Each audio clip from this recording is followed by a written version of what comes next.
Saudara, dari 17 pendaftar beasiswa Aceh Carong, hanya 14 pelajar di Aceh Selatan yang berhasil mendapatkan beasiswa Aceh Carong dari pemerintah Aceh. Program beasiswa Aceh Carong ini merupakan salah satu program pemerintah Aceh yang dikhususkan bagi masyarakat kurang mampu. Berdasarkan hasil seleksi calon penerima beasiswa Diploma Aceh Carong tahun 2025 bagi masyarakat miskin, sebanyak 14 pelajar dari Kabupaten Aceh Selatan menerima beasiswa dari pemerintah Aceh untuk melanjutkan studi ke jenjang yang lebih tinggi.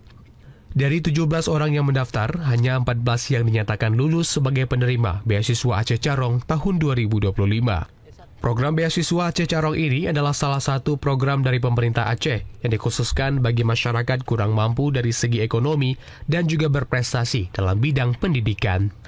Kabakes Setdakap Aceh Selatan Anisrullah mengatakan sebanyak 14 penerima beasiswa dinyatakan lulus dan akan mengikuti kuliah sesuai formasi yang telah ditetapkan dan dibiayai oleh pemerintah Aceh.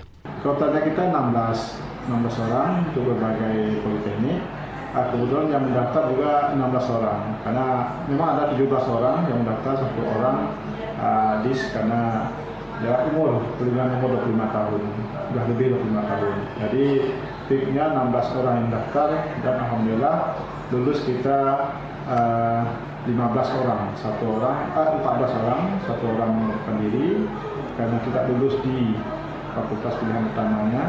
1 orang mengundurkan diri karena lulus di universitas lain. Jadi semua tertampung 14 orang yang di Kabupaten Selatan. Para siswa yang dinyatakan lulus berasal dari berbagai kecamatan di Aceh Selatan dan akan melanjutkan pendidikan vokasi di sejumlah politeknik terkemuka. Program ini merupakan bagian dari komitmen pemerintah Aceh dalam meningkatkan kualitas pendidikan vokasi bagi putra-putri terbaik dari keluarga kurang mampu di seluruh wilayah Aceh.